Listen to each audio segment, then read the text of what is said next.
Hello students, आज हम बात करते हैं क्लास 10th के लिए मैथमेटिक्स में 100 में से 100 मार्क्स कैसे लिए जाएं और कैसे हम तैयारी करें। देखो, पढ़ते सभी स्टूडेंट्स हैं, आप लोग भी। ये नहीं है कि जिन बच्चों के मार्क्स नहीं आ रहे क्या वो पढ़ नहीं रहे, पढ़ वो भी रहे हैं, बट उनकी स्ट्रेटजी कुछ ऐसी है काम करने की कि कहीं ना कहीं उनके नंबर कट रहे हैं। छोटी छोटी बातों पे आपने ध्यान रखना है और छोटी छोटी बातों को ही आप अगर उस पे इम्प्लीमेंट करोगे पेपर के टाइम में, तो जहां आपके नंबर 70 आ रहे हैं ना, आपके बड़े आराम से 90 अबव आ जाएंगे। और मैं बताऊं तो 100 में से 100 आना भी not a big deal. 10th class में मैथमेटिक्स में सिर्फ और सिर्फ आपको कुछ एक चीजों का ख्याल रखना है। आप पढ़ाई करके गए, आपने सारे चैप्टर अच्छी तरह से तैयार कर लिए, आपने टाइम टू टाइम स्टडीज की, टेस्ट दिए स्कूल में आपके नंबर आ रहे हैं, बट एक बोर्ड का प्रेशर बहुत बड़ी चीज है। आप लोगों को उसी 3 आवर्स में हमें अपना बेस्ट देना है जिससे कि हमारे मार्क्स बेस्ट आए। आपको ओवरऑल मार्क्स चाहिए 10th क्लास में कि जी मेरे तो 90 अबव मार्क्स आए सारे सब्जेक्ट्स में, तो डेफिनेटली मैथ एक ऐसा अकेला सब्जेक्ट है जो आपको 100 में से 100 मार्क्स देगा।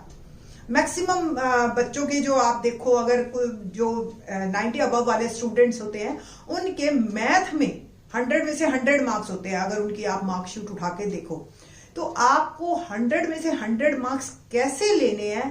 पहला टिप, आपको अपनी राइटिंग पे ध्यान देना है। आपको राइटिंग ऐसी नहीं लिखनी है जिसमें आप कुछ भी इस तरीके से आपने लिखा और 1 2 और थोड़े टाइम बाद वो हल्का सा फेड हो गया, 4 का 9 दिखाई दे रहा है और इस तरीके से ना, मतलब 2 का 5 दिखाई दे रहा है।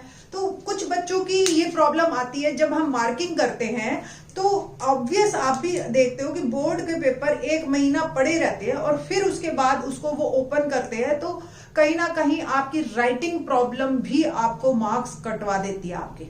ठीक है, तो अपनी राइटिंग शुड बी क्लियर। मैं ये नहीं कह रही कि बहुत अच्छी राइटिंग हो, आपकी राइटिंग बहुत सुंदर हो जी, वो तो सभी कहते हैं, बचपन से ही आपको कहते हैं अपनी हैंड राइटिंग इंप्रूव करो, हैंड राइटिंग अच्छी होनी चाहिए। ठीक है, फिर भी 100 में से 1 या 2 बच्चों की बहुत अच्छी होती है, बट एवरेज बच्चों की राइटिंग ऐसी जरूर होनी चाहिए कि सामने वाले को ये समझ आए कि आपने क्या लिखा है।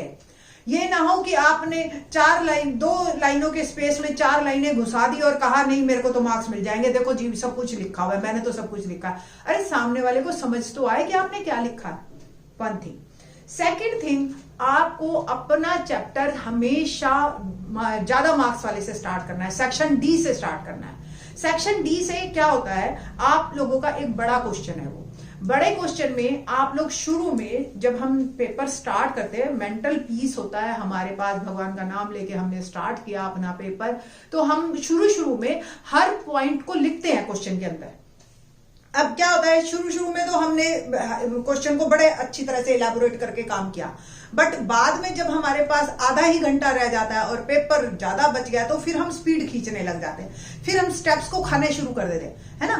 तो स्टेप्स को आपने जंप नहीं करना। अगर ऐसा काम करना भी है या आपके पास टाइम कम बच गया है, तो वो आप 1 मार्कर में कर सकते हो। आप सिर्फ आंसर दीजिए, उसमें आपको 1 मार्क पूरे मिलेंगे।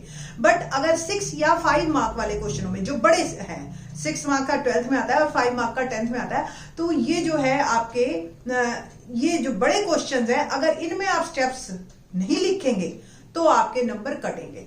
कौन कौन से स्टेप्स बच्चे छोड़ते हैं? नंबर 1, वो रीजंस नहीं लिखते ज्योमेट्री के कि ये क्यों ऐसा रीजन है, उसके पीछे थ्योरम कौन सी है, नंबर 1। नंबर 2, मेंसुरेशन के क्वेश्चन में यूनिट लिखना भूल जाते हैं स्टूडेंट्स, तो यूनिट्स पे आपने बहुत ध्यान देना है अपने क्वेश्चंस में कि यूनिट्स आपके प्रॉपर क्लियर हो। एरिया है स्क्वायर यूनिट, वॉल्यूम है क्यूबिक यूनिट, ये जरूर लिखने हैं आपने। डिस्टेंस है मीटर, सेंटीमीटर, जो भी है यूनिट्स का ध्यान रखना है आपने। यूनिट्स पे नंबर कटते हैं। Number 2, formula. आपने स्टैटिस्टिक्स का क्वेश्चन आया आपका, प्रोबेबिलिटी का क्वेश्चन आया आपका, आपने फटाक दनी से भाई मेरे को तो 4 में से 4 मार्क्स मिलेंगे, आपने सबकी प्रोबेबिलिटी ठक ठक ठक ठक लिख दी। फॉर्मूला भी लिखना है, चाहे वो पूरे क्वेश्चन में एक ही बार लिखे आप, बट आपको फॉर्मूले के मार्क्स मिलेंगे। देखिए मैं आपको बताती हूँ, बोर्ड का पेपर जब हम चेक करने जाते हैं एज ए टीचर, तो हमें एक मार्किंग स्कीम भी मिलती है। उस मार्किंग स्कीम में बिल्कुल क्लियर होता है कि बच्चे ने ये लिखा है 1 मार्क, आगे ये स्टेप कर दिया हाफ मार्क, उसके आगे एक स्टेप कर दिया हाफ मार्क्स, लास्ट में उसने आंसर लिखा तो हाफ मार्क। तो आपको हर स्टेप के नंबर मिलने हैं। आपने ये नहीं कि मेरे तो स्कूल में मैडम दे देती है, इसीलिए तो बोर्ड रखे जाते हैं कि इक्वेलिटी आए पूरे देश के बच्चों के साथ, एक जैसा पेपर तैयार हो बच्चों का। ठीक है, तो जो पहला टिप हमारा है वो सेक्शन डी करना है। दूसरा टिप जो हमारा है वो है कि हमें यूनिट्स का ख्याल रखना है। तीसरा टिप हमारा है हमने फॉर्मूले जरूर लिखने हैं। फॉर्मूलों पे नंबर मिलेंगे और फॉर्मूलों से ही नंबर कटेंगे आपके। यहीं पे ही होता है, एक बच्चे को 4 में से 4 मार्क मिल रहे हैं, एक बच्चे को 4 में से जो है 3.5 या 3 पे ही अटक रहा है बच्चा। नंबर 5, आपके पास अगर देखो आप 100 मार्क्स वाला जो बच्चा होता है ना, उसके पेपर में कटिंग बहुत कम होती है। ठीक है, अगर हो भी गई है कोई बात नहीं। अब कुछ बच्चों की आदत होती है पूरा क्वेश्चन उन्होंने किया, बीच में यूं यूं यूं यूं गोला मार दिया, ये कोई तरीका नहीं है कटिंग का। टीचर को क्या पता यहां से कटिंग है या यहां से कटिंग है। ठीक है, तो आप कोशिश कीजिए कि पूरे क्वेश्चन को कैंसिल करके उसको दोबारा कीजिए। और दूसरी बात, अगर कोई 2 क्वेश्चन में इंटरनल चॉइस आ रही है, इंटरनल चॉइस को आपने अगर सपोज पहला क्वेश्चन स्टार्ट किया, आपका नहीं आया, आधे में आपको लगा नहीं मेरा तो निकल ही नहीं रहा है, मैं भूल गया, कुछ भी जो भी रीजंस है, आपने हमेशा उस क्वेश्चन को पहले कैंसिल करना है। बट कैंसिल करने से पहले दूसरा पार्ट उसका जरूर कर लीजिए आप, उसके बाद उसको कैंसिल कीजिए। कैंसिल किए बिना छोड़ना भी नहीं है, बट ये नहीं कि काटा मारने की हमारे को जल्दी है, ना वो निकला ना ये भी कर गया हाथ से। तो वो जो प्रेशर है ना 10th क्लास के बोर्ड का, वो बहुत ज्यादा काम करता है उस टाइम। तो आप प्रेशर में और 2-4 गलतियां कराते हो और वहां से फिर प्रॉब्लम क्रिएट होती है। फिर हमें लगता है हमारा तो पूरा पेपर ही गया, अब मैं क्या करूं। ठीक है, तो आपने 100 में से 100 मार्क्स लेने के लिए फर्स्ट ऑफ ऑल आपने पेपर को लेना है हाथ में, और उसके बाद उसको 15 मिनट जो आपको रीडिंग टाइम मिलता है, आपने उसको आराम से पढ़ना है। 1 मार्कर पढ़ लीजिए, आप पूरा पेपर आराम से पढ़िए, नो प्रॉब्लम। ठीक, उसके बाद आप अपनी आंसर शीट खोलिए और सेक्शन डी से स्टार्ट कीजिए। जो क्वेश्चन आपको आते जाते हैं वो आप करते जाइए साथ साथ। किसी में कुछ छूट गया उसका पोर्शन छोड़ दीजिए, 2 लाइन एक्स्ट्रा छोड़ दीजिए और आप आगे मूव कीजिए। सपोज सेक्शन डी में मेरे पास 5 क्वेश्चन है और मेरे को 4 आते हैं, 1 मुझे नहीं आता अभी, फिर भी सेक्शन डी बेटा जी 5 मार्क का अगर आपका क्वेश्चन है, आप उससे रिलेटेड कुछ भी अगर लिखाएंगे, जैसे सपोज आपका मेंसुरेशन का क्वेश्चन आया कि एक हेमिस्फीयर के ऊपर एक सिलेंडर है। ठीक है, आपको कम से कम ये तो क्लियर है कि हेमिस्फीयर और सिलेंडर किस तरीके से फिगर बनानी है, आपको ये तो क्लियर है कि हेमिस्फीयर और सिलेंडर के फार्मूले क्या क्या हैं। अब वही लिखाइए, आपको मार्क्स मिलेंगे जरूर।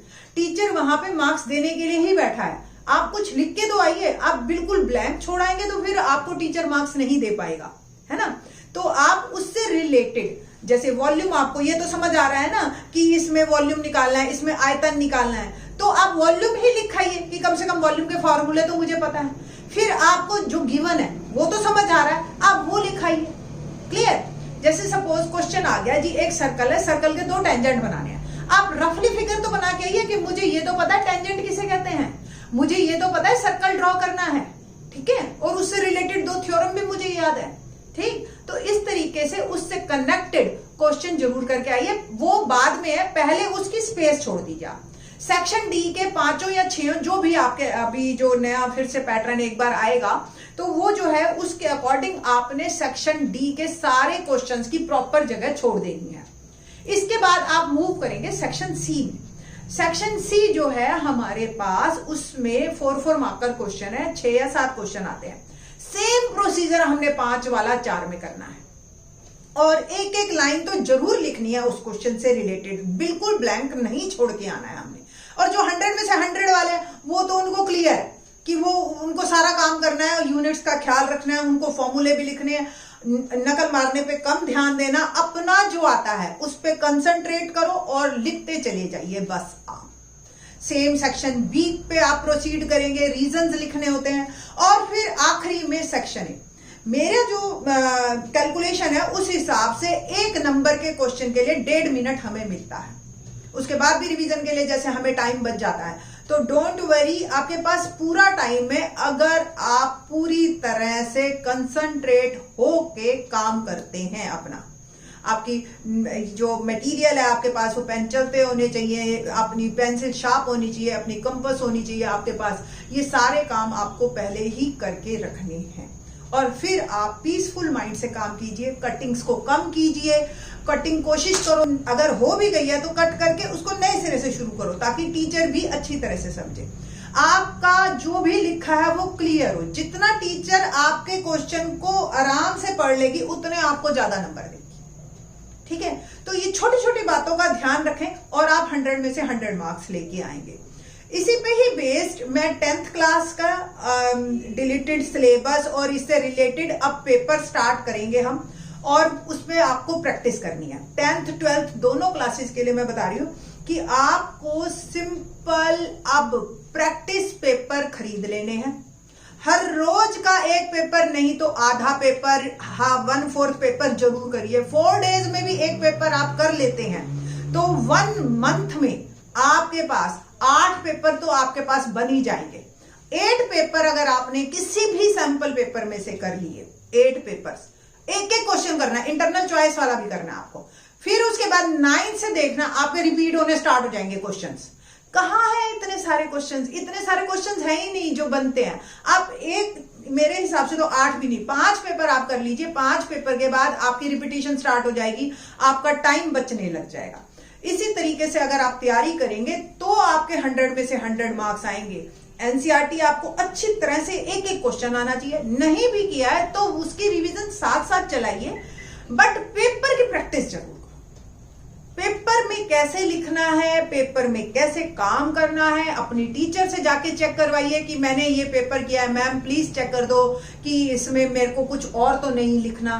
फर्स्ट टाइम 10th क्लास अपना बोर्ड दे रही है तो आप लोगों को ये भी देखना है कि बोर्ड में हमने कैसे लिखना है, किस तरीके से हमने क्वेश्चंस को करना है। बाकी की tips in the next video. Thanks.